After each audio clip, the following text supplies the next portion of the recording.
Hi folks, Richard Palacio here with Weapons of Choice, and today we're going to cover what to look for in selecting a prop gun for theatrical use.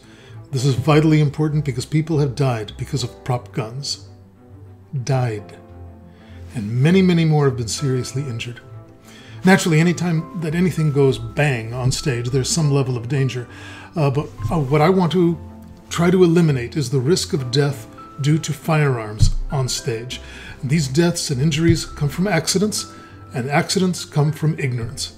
And sometimes I hear theaters say that they have the gun safety issue covered because they have an ex-military or a police officer as their gun wrangler. Well, the one thing doesn't have anything to do with the other. They may know a lot about the guns that are used in their profession, but they know nothing about the requirements for theater. You might as well tell me that your kids can safely use a trampoline because your cousin is a plumber. The danger from ignorance starts long before an actor is handed a gun. It starts with the selection of the prop. And right off the bat, we have a problem because most people don't really know what the word prop means. I hear it all the time from people both inside and outside of the entertainment business. The vast majority of people believe that prop gun means fake gun, or it can't hurt anybody gun. That's not what the word prop means. A prop in theater means an item that is handled by an actor. That's it. When a gun is mounted on a wall, it's part of a set. The actor might talk about it or dust it or even touch it during the show, but it isn't a prop.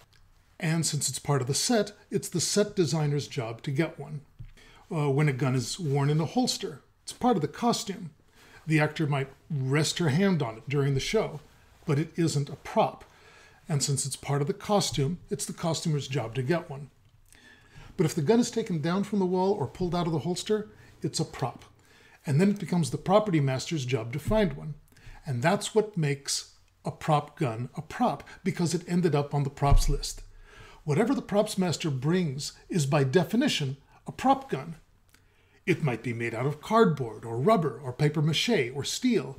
It might be a glue gun or a pastry gun or a t-shirt gun or Peter gun or Anna gun. It might be a toy or a banana or a starter pistol or a freaking real gun loaded with real bullets. Prop only means that it's the prop master's responsibility because at some point in the show, an actor has to handle it, not just touch it. So, what's a real gun? A real gun is a hollow tube with one end closed, from which an object can be expelled by the force of expanding gas. So this includes a bunch of things that the government says aren't guns. It includes blowguns, BB guns, airsoft guns, muzzle loaders, which are all of the flintlocks, black powder, percussion, cap and ball guns. These are all guns, basically little cannons. If you take a barrel, seal off one end, find some way to get gases to quickly expand inside of it. If there's anything in between that gas and the open end of the barrel, that thing is going to come out with a heck of a lot of force. Old-style muskets and pistols did this just on a much smaller scale. The expanding gas source was provided by putting gunpowder in the bottom of the barrel. On top of that would go a lead ball or a bullet. There would also be a tiny vent hole near the bottom of the barrel where one could set off a tiny spark. The hammer perhaps hits the primer or the cap, which sets off a spark, which sets off the gunpowder, which burns and then creates a lot of expanding gas. The expanding gas pushes the ball in the only direction it can, out of the muzzle end, the open end of the barrel. Modern firearms do the exact same thing, except that things are a lot easier now. Modern cartridges are each a self-contained unit of primer, powder, and bullet. It's all held together in a brass casing. Only the bullet and the gunpowder travel down the barrel. The casing and the primer stay behind. So what's a blank? A blank is the same thing. It just doesn't have the lead bullet. Does that make it safe? No, because anything that accidentally drops into the barrel is going to fly out like shrapnel. No, because only half of the gunpowder turns into gas. The rest of it is particulate matter, which can penetrate the body at close distance. No, because the mere force of the blast can fracture the skull when at very close distance. No, because that flame that you see coming out of the barrel can cause something else to ignite, or cause severe burns. No, because I'm sorry to say, someone can replace the blank with a real bullet or forget to unload the real ammunition that was forgotten inside the gun. And that last one happens a lot. Ah, but I hear people say, we can use a real gun if we're not going to fire anything from it, right? No, because immature people have actually loaded guns with blanks as practical jokes during rehearsal and even during show runs. Or they brought in an old gun that no one realized was still loaded from 100 years ago. Or it was improperly unloaded and they forgot that one round was still left in the chamber. So first and foremost, your theater should have a no real gun allowed policy. No borrowing someone's unloaded gun for a prop. No using someone's grandfather's old shotgun to hang on the set. Firing or non-firing, absolutely no real guns allowed in the theater. The reason you want to be that strict is because no one has ever been killed when a stage-appropriate gun was used. Sure, there have been injuries, but not one single death has happened from a stage-appropriate gun. So now you have to be able to evaluate whether the prop gun you found is a real gun or not. Begin with the assumption that every gun you see is loaded white hot and ready to kill. Then go about proving to yourself and to everyone else that it is actually safe. Here's a case where everyone is assumed guilty until proven innocent. And here's what to look for. Remember, there are 3 things that need to exist in order for your prop gun to be considered a real gun. First, an open barrel. That means that the discharge has a path to travel down the barrel and out of the muzzle. 2, a stable receiver, some way to hold the cartridge or gunpowder inside the gun in the chamber so it's available for ignition. And 3, an ignition source. And that means not just the primer, but also a way for the hammer to set off the primer. So if we had a gun that's completely inert, we would have the following. 1, a completely blocked barrel. Not partially blocked, because there are companies that rent guns for film and TV use. They'll often take real guns and put obstructions in the barrel to prevent a real cartridge with a bullet on it from being loaded, but still allow for flame to come out of the barrel. We can't have that. That's just way too dangerous. So what we want is a fully blocked barrel. 2, it'd be nice if it had no real receiver. A real cartridge, if you put it in the gun, would simply rattle about, no place for it. And 3, no ignition source. That means that the hammer dropping can't connect to the primer to set it off, or even if the primer can ignite, the spark from it can't reach the powder. So now we're going to take a look at some different guns and run it through the tests. I have a standard 6-shooter. First make sure that it's unloaded, and I notice that it could take a cartridge or a bullet. There's a ridge there to hold it in place, so that's a little disconcerting. I'm going to check the barrel now to see if it goes all the way through, and it does not. It only looks like it's hollow. There's obviously a block there right near the where the chamber empties, so that's very good news. I'd like to take a look at the firing pin. It would go through, but that's a huge firing pin. It's so bulbous. I don't see how that could set off a primer. It's just a giant thing driven by a weak spring on that hammer. There's also no way to get to the chamber to remove it from the gun because that's a false retaining pin, so it's meant to be a toy. All in all, this gun, it can't discharge anything by the barrel. There's no way to create the spark, I don't think, so this one isn't the gun. Here's another 6-shooter. Just by weight, it seems a little heavier, but you can't tell by that. Very small opening. It's not loaded. Looks like 22.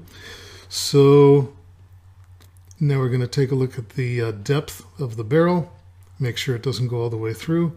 And again, just like the previous one, yep, there's another block in the same area, just past the revolving chamber.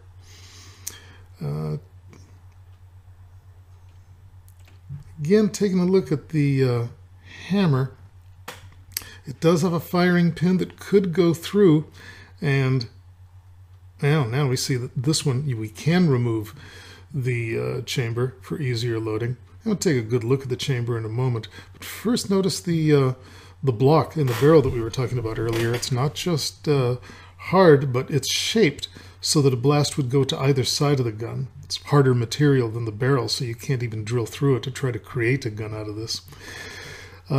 Taking a look at the inside of the chamber, obviously a blast wouldn't go directly from where it was being fired into the barrel.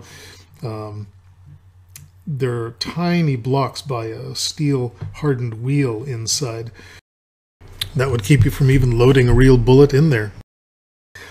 That firing pin, very thin, so very effective to use on a rimfire gun. So that would go all the way through the frame and reach easily. I can feel it with my finger and reach the chamber. So that could fire something. And yeah, we can feel it past the level of the frame. So putting it back together, it does have a way to fire, but it can't expel anything out of the muzzle. So it's not a gun, but it can blank fire. Here's another 6-shooter, and this one we can tell is an earlier style. It's a percussion style, so a percussion cap and loose powder would be placed. And it's not loaded, but I noticed that the nipples look very, very real. The hammer completely encases it, so it could fire off a percussion cap if it were placed there. I'm going to check to see if this is block barreled here in the same area where the other guns were. Ooh, this one goes very deep. Nope.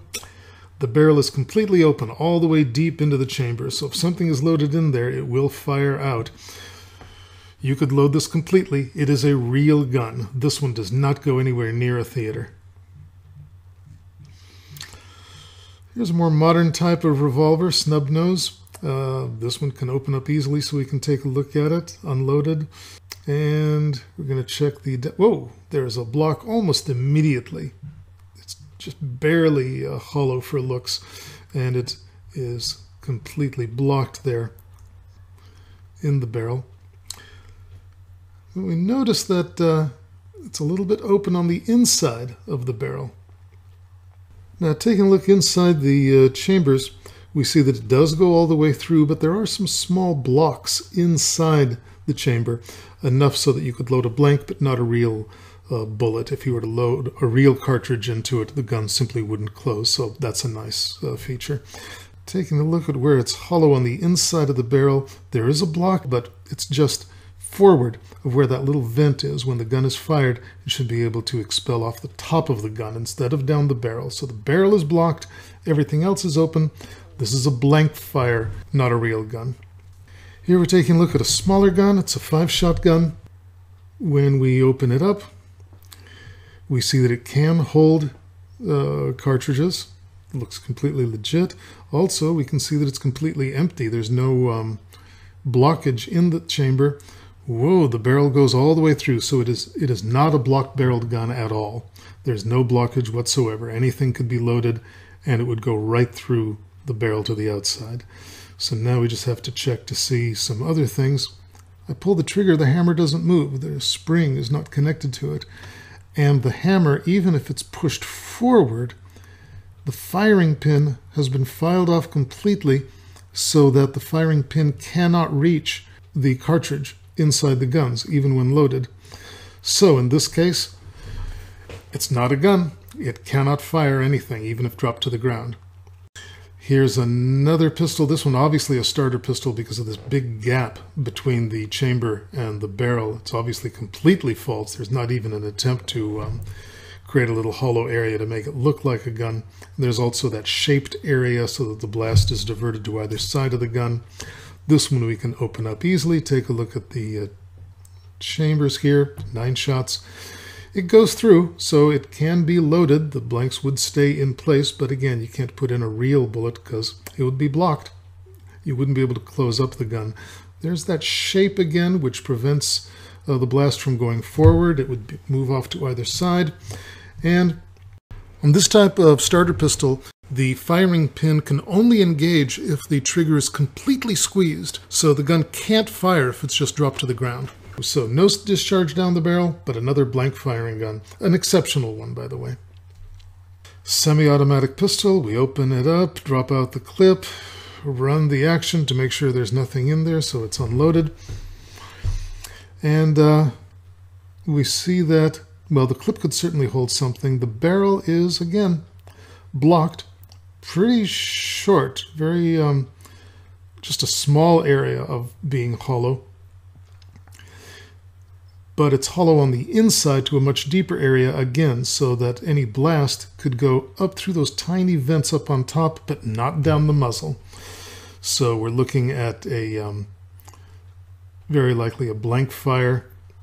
And here on the hammer, we can see that there is a firing pin that looks live, spring-loaded, and it'll move up and down. This is another blank firing gun, not a real gun. No discharge down the barrel. That's what we want. Another semi-automatic pistol, World War I, earlier style actually, Mauser, but the magazine where we would load it is completely solid. It's completely fake. We open up the gun to take a look inside. Well, it's also fake. You can't put in a blank anywhere or a cartridge. It would just drop inside and roll around. So that's a good sign. The barrel completely blocked.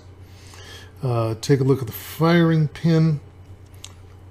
It's completely phony. It's made to look like a firing pin, but it's just cast onto the frame. So the hammer just drops onto solid metal. There's no firing pin, no discharge down the barrel possible, no place to put in a blank. This is a completely safe replica. Nice looking shotgun. We open it up. It's not loaded. There's also no ridge on the inside of the barrel, so there's no place to set a cartridge.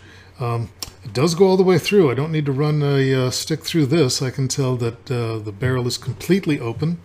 So that's not great. Now as I look at the frame, I can see that there's no even false firing pin. There's no connection at all between the hammer and any cartridge that would be in the barrel somehow. Also the firing pins that are on the outside of the gun, they're completely phony.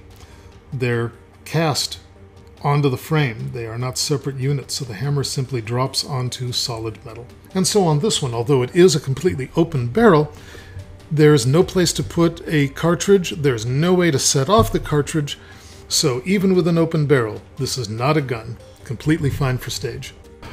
I think you get the idea that you have to do a lot of homework on exactly what kind of potential prop you found. Keep asking the follow-up questions, but remember, if it's a real gun, keep it out of the theater. So, you don't allow Wild West or Civil War reenactors to bring their firing weapons. You don't allow a police officer to bring in her own personal weapon. You don't allow anyone to bring in someone's borrowed weapon unless you can prove that it cannot fire. And you don't rent a movie prop if it can fire a discharge down the barrel. Can injuries happen with stage-appropriate guns? Sure. And we'll go over safe handling of blank firing guns in future videos. But starting today, let's keep real guns out of theaters and let's save some lives. Please like this video, please share this information. And as always, play safe and stay safe.